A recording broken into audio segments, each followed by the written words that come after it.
আল্লামা জুনায়েদ বাবুনগরী রহমতুল্লাহি আলাই আকাবিরিনে দেওবন্দের সুস্পষ্ট নমুনা ছিলেন।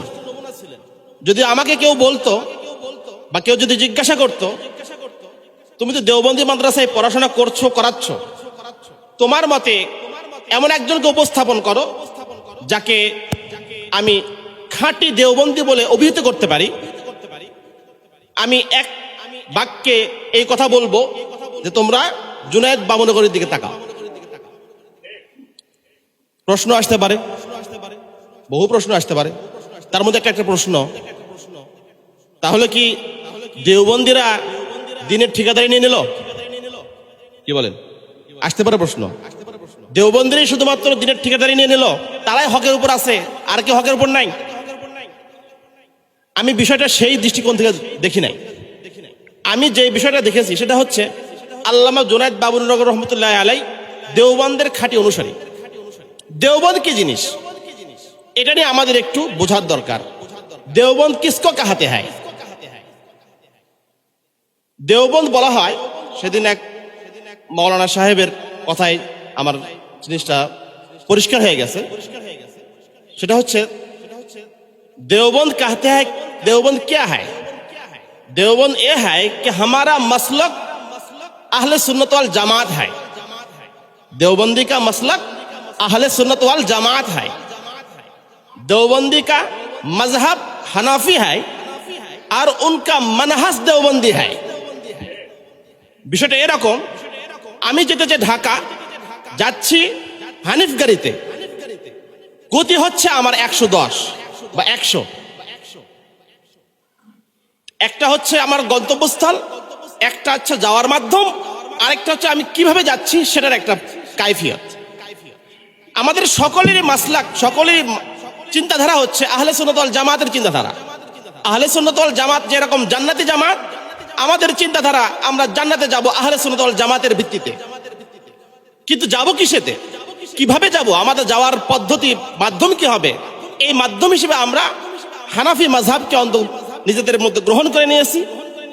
আর এই হানাফি মাযহাবের মধ্যে আমরা অবস্থান করার পরে আমাদের যাওয়ার গতিটা কেমন হবে, সেই গতিটা নির্ধারিত হবে দেওবন্দি ওলামায়ে কেরামের আদর্শের মাধ্যমে। কারণ হচ্ছে এক কথাই বলে দেই, সাহাবায়ে কেরামদের যদি কোনো ব্যক্তি সাহাবায়ে কেরামদের জামানায় আহলে সুন্নাত ওয়াল জামাতের যদি কোনো নমুনা কেউ চায়, তাহলে সে যেন ওলামায়ে দেওবন্দকে দেখে। কারণ ওলামায়ে দেওবন্দ ইলম, আমল, তালিম, তারবিয়ত, রাসূল আকরাম সাল্লাল্লাহু আলাইহি ওয়াসাল্লামের জীবনের 5টা মিশন ছিল। তার মধ্যে একটা হচ্ছে তালিম, আরেকটা তারবিয়ত। তালিম, তারবিয়ত, দাওয়াত ইলাল্লাহ আর জিহাদ ফি সাবিলিল্লাহ। তালিম, তারবিয়ত, দাওয়াত, তাজকিয়া, জিহাদ ফি সাবিলিল্লাহ। আমি আর আপনি যদি তাকাই, ওলামায়ে দেওবন্দি থেকে তাকান, তালিমকে এটা সর্বোচ্চ অবস্থানে দিয়েছেন। তারবিয়ত অনেক জায়গায় তালিমের থেকেও বেশি গুরুত্বপূর্ণ। আর দাওয়াত, ইলিয়াস রহমতুল্লাহ মেহনত তো সুস্পষ্ট। তাজকিয়া প্রত্যেকটা মাদ্রাসা, প্রত্যেকটা খানকা। और जिहाद फी साबिलिल्लाह, तालिबान की तरफ देखो, उन्होंने क्या किया है। আলহামদুলিল্লাহ ওলামায়ে দেওবন্দের মধ্যে রাসূল আকরাম সাল্লাল্লাহু আলাইহি ওয়াসাল্লামের জীবনের 5টা মিশনের 5টা মিশনই রয়েছে। যে কারণে ওলামায়ে দেওবন্দকে আমার কাছে মনে হয় বর্তমান বিশ্বে ইসলামে যতগুলো কাজ হচ্ছে তার মধ্যে গুরুত্বপূর্ণ একটা কাজ আঞ্জাম দিচ্ছে ওলামায়ে দেওবন্দ। দ্বিতীয় প্রশ্ন, ওলামায়ে দেওবন্দ এত গুরুত্বপূর্ণ কি জন্য? আমি বলি ওলামায়ে কেরাম, ওলামায়ে দেওবন্দ সারা বিশ্বে গুরুত্বপূর্ণ হোক চাই না হোক, উপমহাদেশের জন্য ওলামায়ে দেওবন্দের ব্যতীতে, ওলামায়ে দেওবন্দের জায়গায় অন্য কোনো দল, অন্য কোনো মত দাঁড়াতে পারবে না। কি আদর্শিক দিক থেকে বলেন, কি আমলের দিক থেকে বলেন, কি কাইফিয়তের দিক থেকে বলেন, কোনো অবস্থাতে ওলামায়ে কেরামদের, ওলামায়ে দেওবন্দের সামনে উপমহাদেশে কেউ দাঁড়াতে পারবে না। প্রশ্ন হতে পারে কেন ওলামায়ে দেওবন্দ এত গুরুত্বপূর্ণ, কেন? কথা লম্বা হয়ে যাবে। ওলামায়ে দেওবন্দের গুরুত্ব এত বেশি কেন, এর উত্তর আমি বলবো। ওলামায়ে দেওবন্দ, এই দেওবন্দ আন্দোলনের পুরোধা কে ছিলেন, গোড়াপত্তন কে করেছিলেন, এই দেওবন্দ আন্দোলনের গোড়াপত্তন আমরা যতটুকু জানি শাহ ওলিউল্লাহ মুহাদ্দিস দেহলভী রহমতুল্লাহি আলাই। মজার কথা হচ্ছে উপমহাদেশে ইলমে হাদিসের ধারক বাহক এবং বলা হয় সমস্ত সনদের আসল সনদ হযরত শাহ ওলিউল্লাহ মুহাদ্দিস দেহলভী রহমতুল্লাহ আলাই। আমি কি বুখারী বলবো, কি তিরমিজি বলবো, কি মুসলিম শরীফ বলবো, যতগুলো সিহাসতের হাদিসগুলো রয়েছে প্রায় সবগুলো হাদিসের আমাদের সবগুলো হাদিসের মসনদের মূল হচ্ছে হযরত শাহ ওলিউল্লাহ মুহাদ্দিস দেহলভী রহমতুল্লাহ আলাই। আর বাংলাদেশে উলুমে হাদিসের মেহনতের মধ্যে সবচেয়ে গোড়া হচ্ছে আমাদের আল্লামা জুনায়েদ বাবুনগরী রহমতুল্লাহ আলাই। ওনার আগেও হাদিস আসছে, কিন্তু হাদিসকে ফরহাইসিয়তে পড়ানোর যে গোড়াপত্তন করা হয়েছে বাবুনগর মাদ্রাসায়, সেই প্রথম ব্যক্তিত্ব হলো আমাদের আল্লামা জুনায়েদ বাবুনগরী রহমতুল্লাহ আলাই। সেই হিসেবে আমি মনে করি হাদিসের দরজে হযরত শাহ ওলিউল্লাহ মুহাদ্দিস দেহলভী রহমতুল্লাহ আলাই যেই পর্যায়ে আছেন সেই পর্যায় থেকে সম্পর্ক রয়েছে আল্লামা জুনায়েদ বাবুনগরী রহমতুল্লাহ আলাই। আচ্ছা, যাই হোক, এই দেওবন্দ আন্দোলনের মূল পুরোধা ছিলেন হযরত শাহ ওলিউল্লাহ মুহাদ্দিস দেহলভী রহমতুল্লাহ আলাই। পরবর্তী সেটাকে বাস্তবায়ন রূপ দিয়েছেন আমাদের হুজ্জাতুল্লাহ ইসলাম আল্লামা কাসিম নানভী রহমতুল্লাহ আলাই। আর সেইটাকে লালন করে পালন করে বাংলাদেশে সর্বপ্রথম এবং সর্বোচ্চ আন্দোলনের যিনি ডাক দিয়েছিলেন তিনি হচ্ছেন আল্লামা আহমদ শফী রহমতুল্লাহ আলাই। আর তার সঙ্গে বা তার জায়গায় স্থান পূরণ হওয়ার মতো যোগ্য ব্যক্তি ছিলেন আল্লামা জুনায়েদ বাবুনগরী রহমতুল্লাহ আলাই। ইনাদের এই চারজনের আন্দোলনের ধারাগুলা, এই চারজনের কর্মক্ষেত্রের ধারাগুলা আমি আপনাদের সামনে একটু স্পষ্ট হয়ে বলতে চাই। কিভাবে দেওবন্দ আন্দোলন এটা সাহাবায়ে কেরামদের যুগ থেকে হয়ে আসতেছে এটা আমি বলবো না, কারণ আল্লাহ পাক প্রত্যেকটা যুগে চাহিদা অনুযায়ী, যেরকম আমাদের নবীর আসার পূর্বে যেরকম প্রত্যেকটা গোত্রের জন্য, প্রত্যেকটা কওমের জন্য তাদের চাহিদা অনুপাতে, তাদের প্রয়োজন অনুপাতে যেরকম নবী এবং আম্বিয়া আলাইহিস সালাম পাঠাইছিলেন, রাসূল আকরাম সাল্লাল্লাহু আলাইহি ওয়াসাল্লামের পরে যেহেতু রাসূল সাল্লাল্লাহু আলাইহি ওয়াসাল্লাম আসবেন না, কোন রাসূল আসবে না, আল্লাহ পাক যুগে যুগে আহলে ইলমের মাধ্যমে, উলামায়ে ইকরামের মাধ্যমে, সাহাবায়ে ইকরামের মাধ্যমে, তাবেঈনের মাধ্যমে প্রত্যেকটা যুগে এমন এমন ব্যক্তিত্বকে পাঠাইছেন প্রত্যেকজনই সেই সময়ের জরুরতকে পূরণ করার চেষ্টা করেছেন। যেমন রাসূল আকরাম সাল্লাল্লাহু আলাইহি ওয়াসাল্লামের তাবেঈনের যুগে প্রয়োজন দেখা দিল মানুষকে দ্বীনি আহকামগুলো সুস্পষ্ট রূপে সুবিন্যাসিত রূপে প্রকাশ করা। আল্লাহ পাক হযরত ইমাম আবু হানিফা রহমতুল্লাহি আলাই, ইমাম মালিক রহমতুল্লাহি আলাই, ইমাম শাফিঈ, ইমাম আহমদ ইবনে হাম্বল রহমতুল্লাহি আলাইহির মতো বহু বড় বড় ব্যক্তিত্ব দিলেন, যাদের মাধ্যমে দ্বীনি ফিকহ সুস্পষ্ট রূপে প্রতিষ্ঠিত হয়ে গেল। এরপরে প্রয়োজন দেখা গেল হাদিসের সংকলনের। আল্লাহ পাক হযরত ইমাম বুখারী রহমতুল্লাহি আলাইহির মতো, ইমাম মুসলিম রহমতুল্লাহির মতো এমন এমন ব্যক্তিত্ব পাঠাই দিলেন, হাদিসের যেই হাদিসগুলোকে জমা করার যেই পরিস্থিতি সেটাকে সামলায় ওঠানো গেল।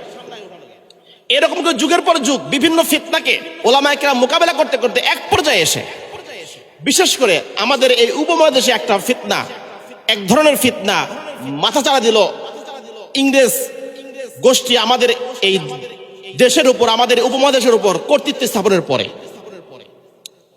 আমি কথা বললে ব্যাখ্যা বেশি হয়ে যাবে, কারণ আমরা এই আমাদের উপমহাদেশ, আমাদের যদি আমরা বলি, আমরা নৃতত্ব যদি আমরা ঘাটার চেষ্টা করি যে আমাদের অতীতে পুরুষ কারা ছিল, পূর্বপুরুষ কারা ছিল। পৃথিবীর ইতিহাস তিন ভাগে ভাগ করা হয়: প্রাচীন যুগ, মধ্যযুগ, আধুনিক যুগ। প্রাচীন যুগে আমাদের পূর্বপুরুষ কারা ছিল? এর একটাই জবাব, প্রাচীন যুগে আমাদের পূর্বপুরুষ ছিল আর্যরা। আর্যর পাশাপাশি দ্রাবিড়কেও বলা হয় আমাদের প্রাচীন যুগের অন্তর্ভুক্ত।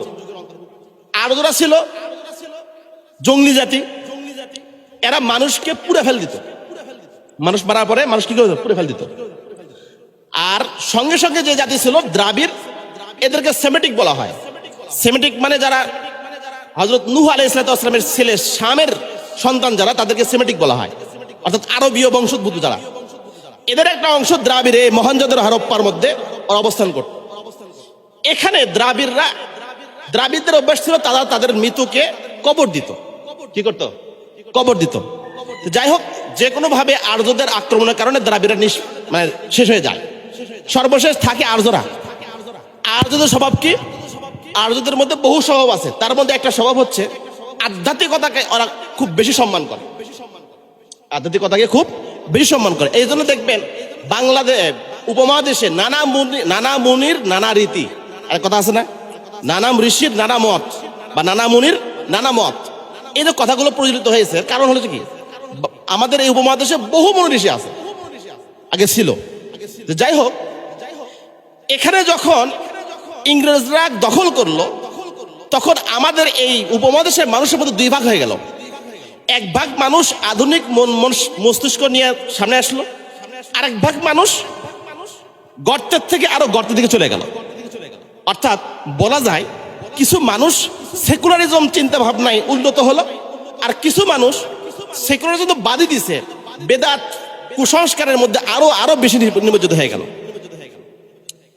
এই সময়ে প্রয়োজন ছিল এমন এক দল মানুষ গঠন করা বা এমন একজন দায়ীকে দাঁড়ানো, যে দায়ী মানুষকে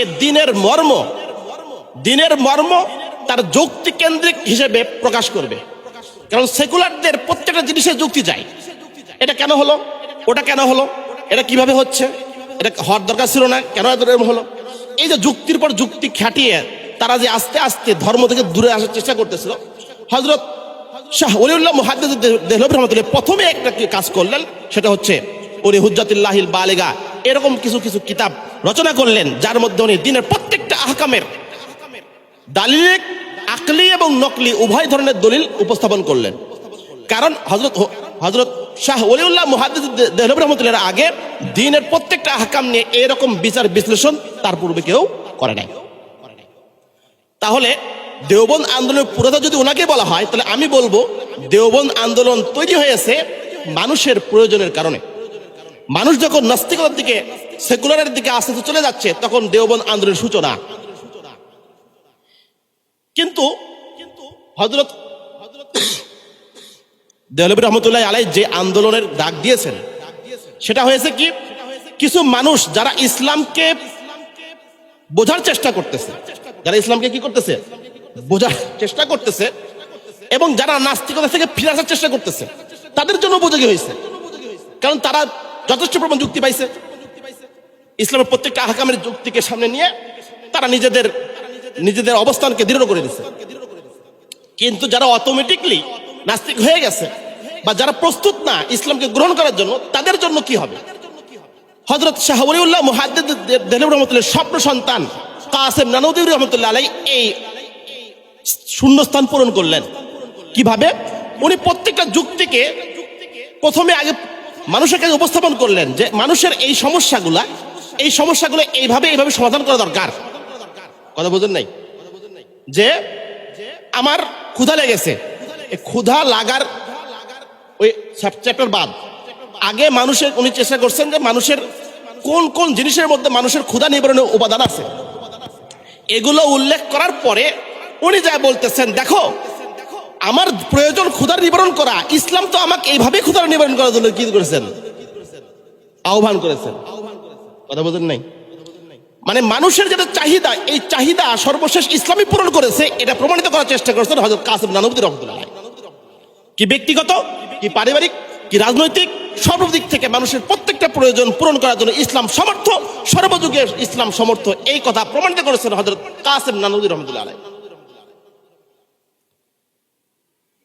দিন যত যায় সেকুলারিজম তত প্রতিষ্ঠিত হয়, দিন যত যায় বিশ্বব্যাপী নাস্তিকতার সরস্বতী তত বেড়ে যায়।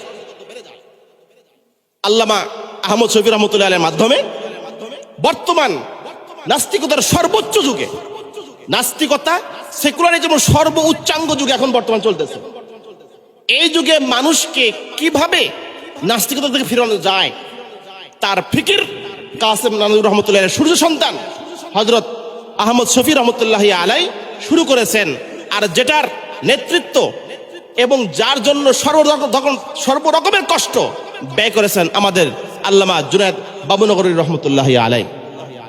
আমি এই জন্য বলি, দেওবন্দ আন্দোলনের উৎস যদি হয় কাসেম হযরত শাহ ওলিউল্লাহ মুহাদ্দিস দেহলভী রহমতুল্লাহ আলাই, তাহলে তার সূর্য সন্তানের মধ্যে সর্বোচ্চ সন্তান হযরত আহমদ শফি রহমতুল্লাহ আলাই, তার ছোট ভাই আল্লামা জুনায়েদ বাবুনগরী রহমতুল্লাহ আলাই। আল্লাহ পাক রব্বুল আলামিন আমাদের সকলকে এই কথাগুলো বোঝার এবং নিজেদেরকে দেওবন্দি চেতনায় উন্নত হয়ে সার্বজনীন সিদ্ধান্ত গ্রহণ করার তৌফিক দান করুন। ওমা তৌফিক ইল্লা বিল্লাহ। আসসালামু আলাইকুম ওয়া রাহমাতুল্লাহ।